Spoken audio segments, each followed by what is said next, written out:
Greetings YouTube. Today I'm going to review the Leatherman Juice KF4. Yeah, I think you can see that in there. I picked this up years ago. I got it on sale, and I didn't pay a whole lot for it. Its regular price was a little more than I was willing to spend. But I think I got it for like $12 to $15, something like that.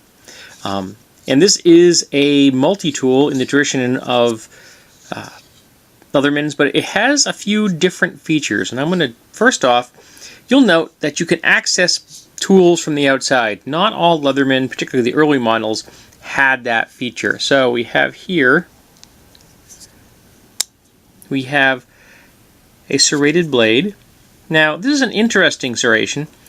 So you've got large scallops and then small ones. You have large, too small, all the way down. Now, it's going to give you a pretty decent cut. The problem I see is sharpening these little tiny serrations. I think could be a little problematic. The larger ones will not be an issue. Even if you're using a tapered sharpening rod, and I have one of those myself, I think you're going to just destroy those little serrations. They're just very small. But that's just my opinion. Other than that, it's a usable blade. I like the overall shape. You know, I'm a big fan of Wharncliffe and Sheathfoot design, so I'm all about the shape on here. It is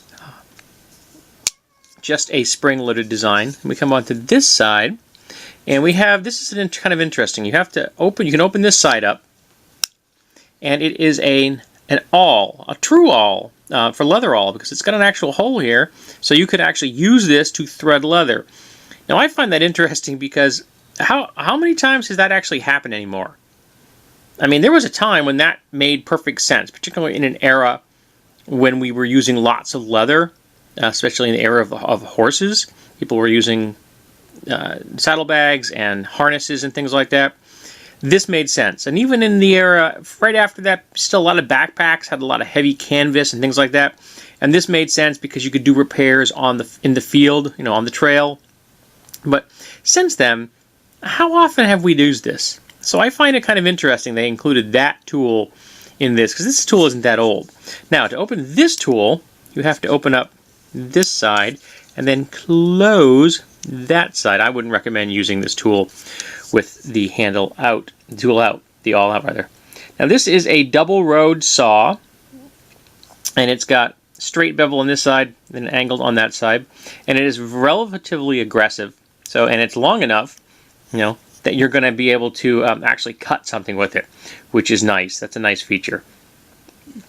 The only thing I don't know, so I didn't measure this, but I've heard someone tell me once that the teeth on a Victorinox are the widest point on one of their saws, and they back bevel the blade so that the spine here is a little narrower. That way it doesn't bind while you're cutting.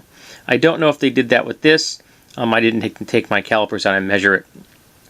But it is a decent overall sharp double tooth saw, so I applaud them. Now again, to close this, you have to take out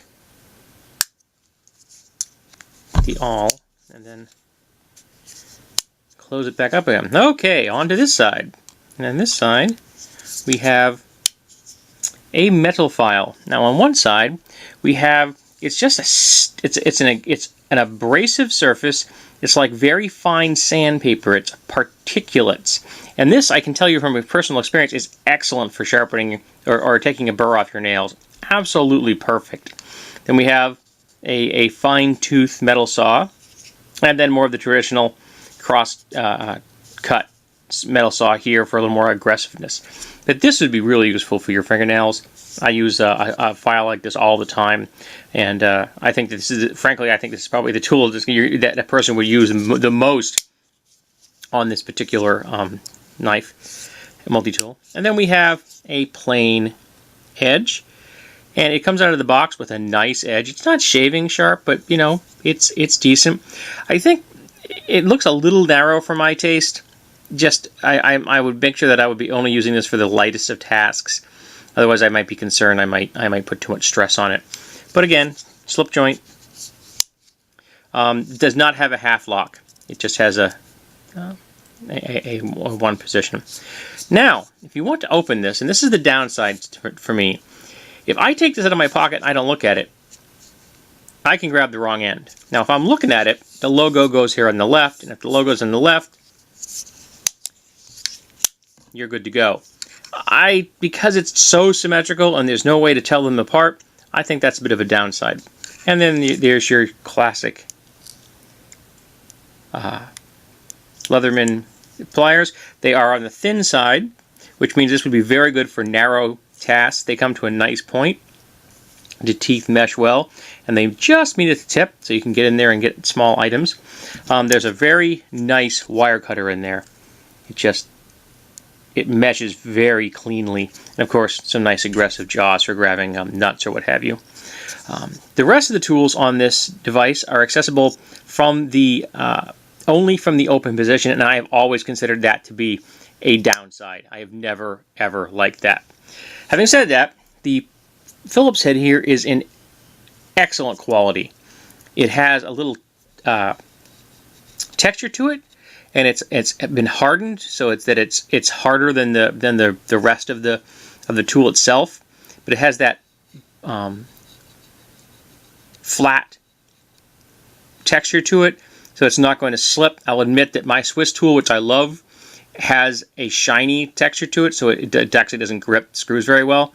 So this I will give kudos to. Now, on the inside, I don't know if you can see that right there, that is a lanyard. So if you pull that tool out and use it as a lanyard, you can hook it up, tie it to a line or a chain or something. The problem is, it's so far in there, I'm not going to be able to get that out without another tool. So, not so sure that that's a great design in my opinion.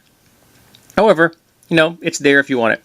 And if you look inside, I think you can see that it actually has been partly skeletonized to save weight. So, that's good. Close that one up. And you notice if the tool is flush, the nail nick is not. So you bring the nail nick in flush and the tool is now at an angle. I thought that was kind of interesting. And on this side we have 3 tools. And they aren't the world's easiest things to get out. They really aren't. So you have a single bevel screwdriver. Here comes to a nice point. And you have a finer single bevel screwdriver. And then lastly, a broad single bevel screwdriver. Why they put them in the broad, small, and then semi-small, medium, I'm not quite sure why they did that, but they did. Now, this isn't a tool that I'm going to be carrying on a daily basis. In fact, I never carry it. I have been known to keep it on my desk, so I have a multi-tool at hand, and I did that when I didn't have my toolbox in my office, but my toolbox is right here now, so I don't need a multi-tool on my desk anymore, so it just lives in my toolbox. But it is a nice design. It has a nice feel to it. It's small. It's going to fit into a pocket or a purse or a bag quite easily. I'm not sure if there was a sheath ever made for this, but it wouldn't be difficult to get or make one. But overall, I think it's a decent design, particularly if you are a fan of Leatherman. This may be the tool that you've been looking for to carry on your daily tasks.